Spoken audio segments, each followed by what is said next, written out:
So, yun na nga mga pre. Nako. Pag-usapan po natin ngayon mga pre, itong nilabas po ng Rappler. Sino-sino itong mga vlogger na nagpapakalat ng maling impormasyon? Oh, nako. Sino kaya ito? Meron po kasing nilabas yung Rappler mga pre. Ipapakita ko po sa inyo. Ayan. Ayon dito, YouTubers posting lies, propaganda on Duterte ICC issue can earn up to 20,000 pesos daily. Yun po ay estimated lang po, no? So, ini-estimate po ng Rappler kung magkano yung kinikita nitong mga vlogger na to, no? Na mga nagpapakalat ng fake news araw-araw. Meron sa Facebook, meron sa YouTube, okay? So, ito po yung bibigyan natin ngayon ng oras. Ito po yung ating pag-uusapan ngayon. Handa na po ba kayo kung sino-sino itong mga to? Nako. Oo. Kabahan ka na. Mismong Rappler na po mismo ha. Galing po ito sa Rappler. Hindi po galing kay Ballpoint Man. Hindi galing kay Juan, Pedro, o kung kanino pang chismusa dyan. Hindi po galing sa kanila yan. Kundi galing sa Rappler. In-estimate nila. And then, lumabas po sa isang article, no? Sa Rappler. Eto ngayon, may idea na ba kayo kung sino tong mga to? Nako, syempre, no? Bago po natin pag-usapan yan mga pre. Dito muna tayo. Ayan meron po tayong ano dito, meron po tayong Facebook page. Yan, Ballpoint Man 2.0. Ballpoint Man 2.0. Ayan huwag niyo po kalimutang i-follow yung ating Facebook page mga pre. Ayan para pag nag-post tayo sa Facebook ay updated po kayo palagi. Okay? And syempre mga pre, meron po tayong itong channel ko na to, huwag niyong kalimutang i-subscribe. Libre pong mag-subscribe mga pre. Ayan. So, eto na. Pag-usapan po natin itong nilabas ng Rappler.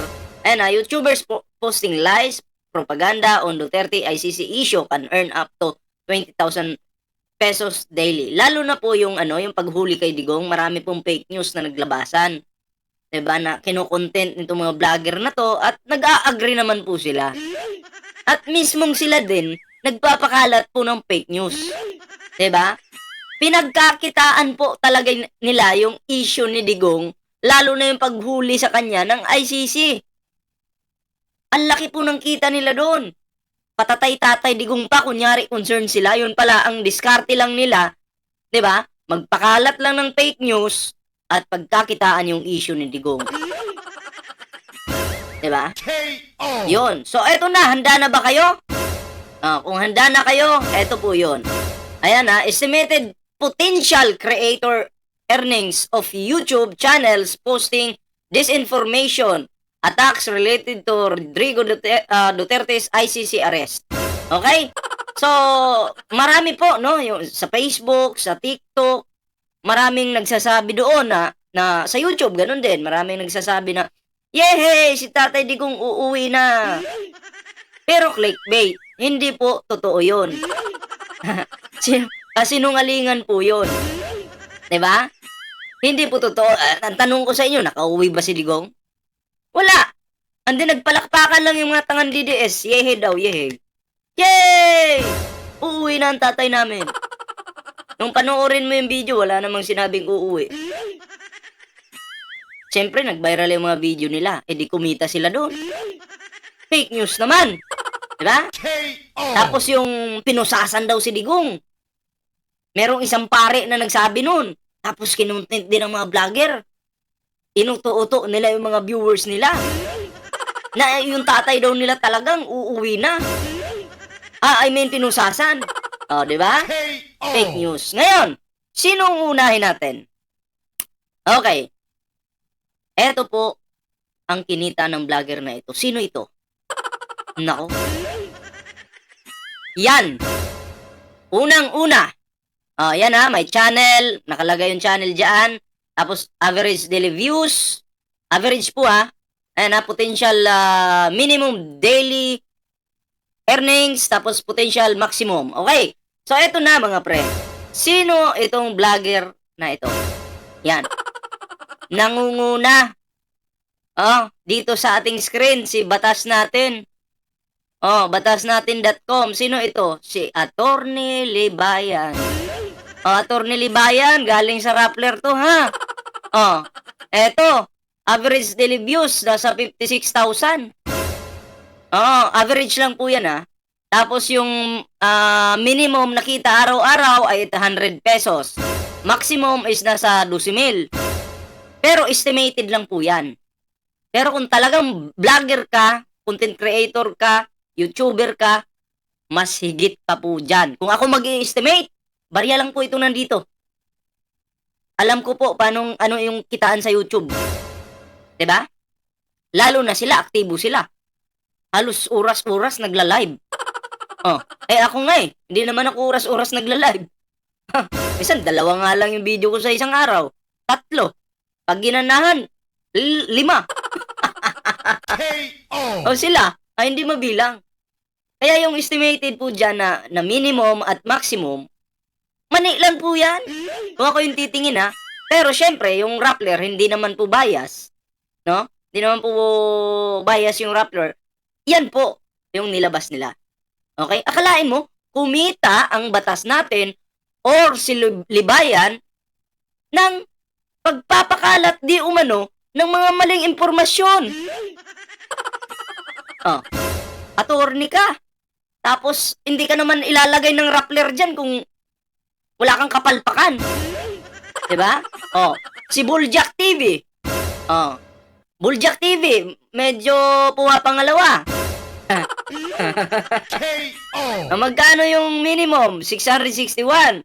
Tapos maximum ay nasa 10,000, mahigit. Ano na yan?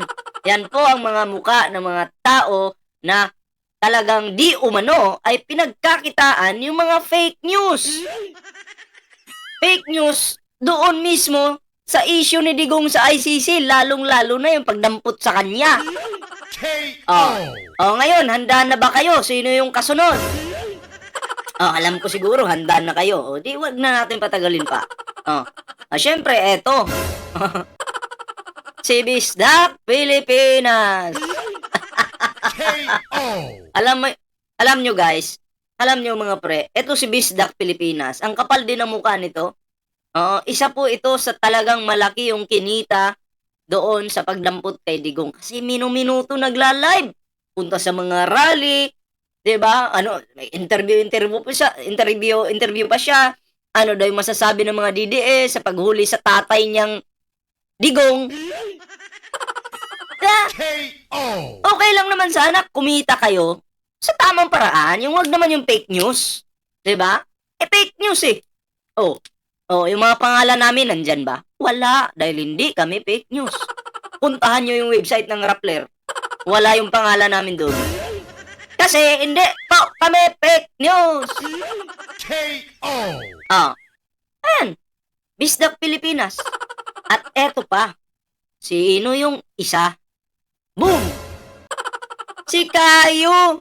Kamatis Analysis Unit. Akala ko ba analysis ka? More on analysis ka. Bakit pagdating dito sa nilabas ng Rappler na di umano isa ka sa nagpapakalat ng maling impormasyon? Tapos tinatawag mo yung sarili mong Kamatis Analysis Unit? Hindi maganda yun. Dapat yung tawag mo sa channel mo, Kamatis Fake News Unit. Tingnan mo yung kinikita ni Kayo. Minimum 64. Okay? Tapos yung maximum ay nasa 1,000. Okay? Pero ito estimated lang po. Pero inuulit ko. Kung ako po yung titingin dito sa estimate po ng Rappler, hindi, mababa lang po yan. Kung papasukin yung channel nila, titingnan mo talaga. Kung vlogger ka, YouTuber ka, malalaman mo po na mas higit pa dito yung kanilang kinikita. Kasi ako, nagko-content din ako eh. Alam ko yung kitaan sa YouTube. Okay, again, ito hindi ko sinasabi dito na binabayaran po sila ng politiko. Hindi. Kundi, ang ibig sabihin po nito, kumikita po sila at bayad sila ng YouTube sa pamamagitan ng paglalabas nila di umano ng mga fake news or mga maling impormasyon. Diba? Wala akong sinasabing bayaran sila, ha, wala. Kundi kumikita sa pagbablog ng mga di umano'y maling mga impormasyon. Yun po yun, no, ha? Para ano lang, para maintindihan lang ng lahat. Okay? Kasi kami bilang supporter po ng Pangulong Bongbong Marcos, kumikita po kami sa pamamagitan ng pagbibigay ng reaksyon, okay, or pag-defend sa administrasyon. Dahil may ads naman po yung aming mga video, doon kami kumikita. Ganon din sila. Kaya nga lang, sa pamamagitan ng paglalabas di umano ng mga maling impormasyon. Yun.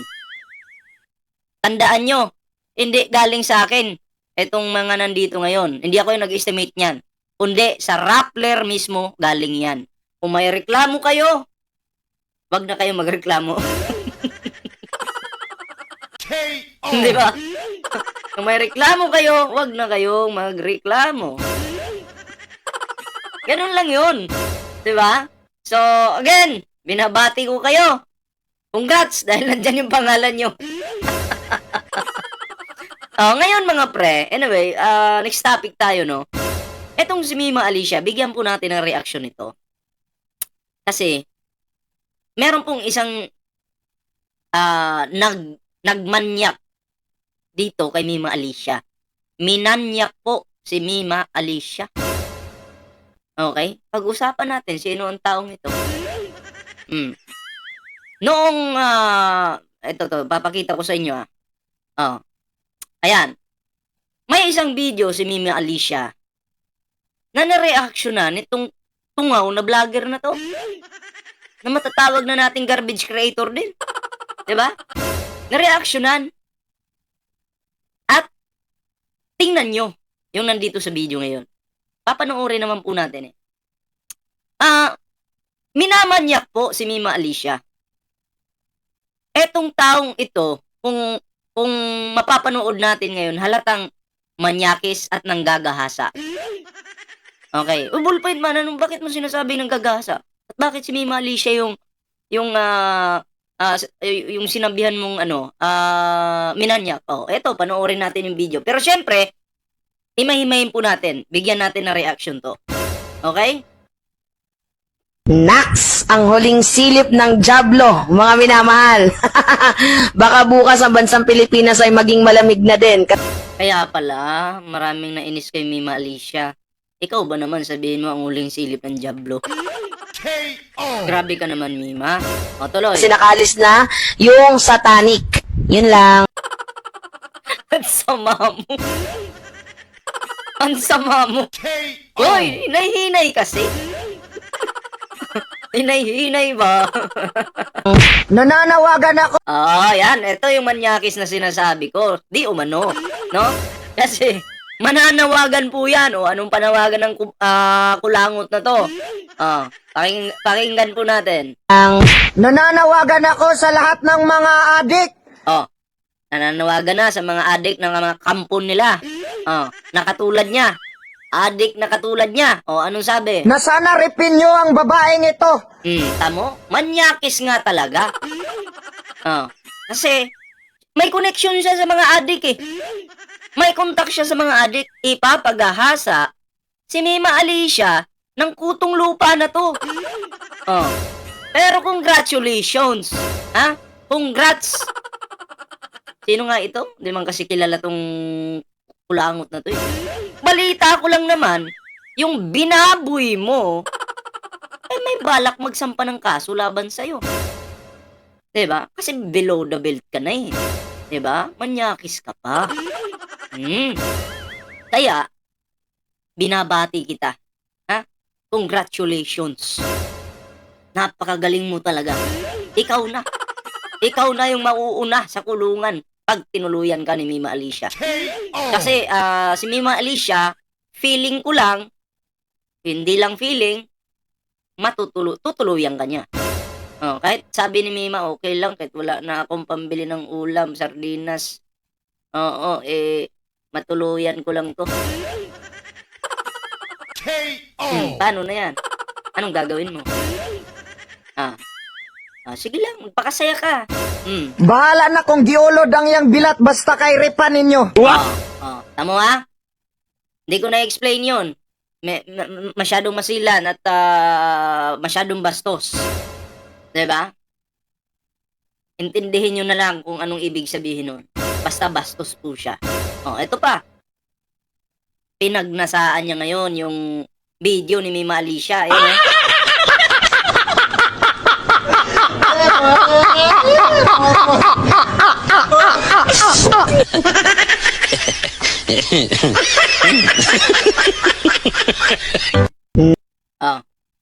Yun. Maliwanag. Maliwanag na manyakis itong naalala ko na. Nakatira pala ako sa farm. Si ano pala to? Si Super DM. Diba? Ganun po kabastos ang mga DDS at kamanyak. Tayo po na mga nagbablog, nagko-content, hindi naman po natin ginagawa yan sa kanila na, oy, gahasain mo si ano, gahasain mo. May sinabihan ba tayong ganun? Wala. Pero pag sinabing maharlika, pukpok talaga yan. May sinabihan ba tayong ganun? Wala po. 'Di ba? Wala tayong sinabihang ganun. Paano na 'yon? Super DM, mukhang bagay, malaki naman yung kita mo eh. Bawasan mo 'yan. Para may ano ka, pan-lawyer ka. Binaboy mo yung babae. Kababae niyang tao, pinatulan mong kupal ka, tapos ang banat mo, namimersonal ka. Tinan mo, namimersonal. Mali yung banat mo, boy. Maling-mali ka dyan. Kupal ka talaga. Diba? Tapos kung, eto na nga, bibigyan kitang advice. Matagal ka nang nagva-vlog, malaki na yung channel mo, na dapat may ipon ka na. Dapat, meron ka ng studio. Okay? Pero, dahil kupal ka, at gunggong ka, palagi kang nagbablog. Saan? Sa kagubatan? Yung studio niya, kagubatan. Hindi ka nga makapagpagawa ng studio mo, hindi ka makarenta. Mambababoy ka pa, below the belt pa yung banat mo. Pag kinasuhan ka, saan ka lang pambayad ng abogado mo? Nagtsatsaga ka na lang nga sa gubat. Ano yan pag kinasuhan ka ni Mima? Hihingi ka dyan sa mga unggoy ng pambayad. Tamo, nagbablog na sa kagubatan ng puta. Adik, nasana repin nyo ang babaeng ito. In fairness araw-araw iba-iba yung lugar. Minsan nasa ulingan, minsan nasa damuhan, minsan nasa may puno. Diba kupal? Ampas lupang kulangot ang puta. So, yun lang yung ating reaction dito mga pre. Antay natin na kasuhan to ni Mima Alicia. Naku, bibiyahe pa yan ng malayo. Patay kang bata ka. So, yun lang mga pre. At syempre, bago po tayo tapos sa ating video ngayon, meron po tayong dito, Facebook page. Yan, Ballpoint Man 2.0. Huwag niyo pong kalimutang i-follow yung ating Facebook page. Ayan, at syempre mga pre, meron po tayong Team Birador. At yan bukas iba yung sit-up natin. Ay, ngayon mismo, kasi recorded na tong video na to. And then ngayong araw na to, na-record ko to, alauna ng madaling araw. So, ngayon ko lang na-upload. So, mamaya, iba yung sit-up natin kasi brown out. Hindi natin magagamit yung computer natin. So, iba yung sit-up natin mamaya. Okay? So, yun.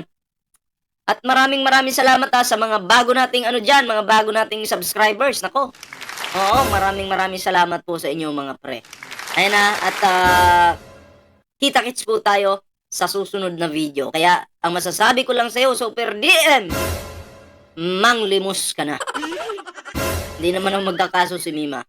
Pero syempre, susuportahan natin yung mga kaibigan natin. Diba? Ah. So, ayun lang mga pre. Kita-kits po tayo sa susunod na video.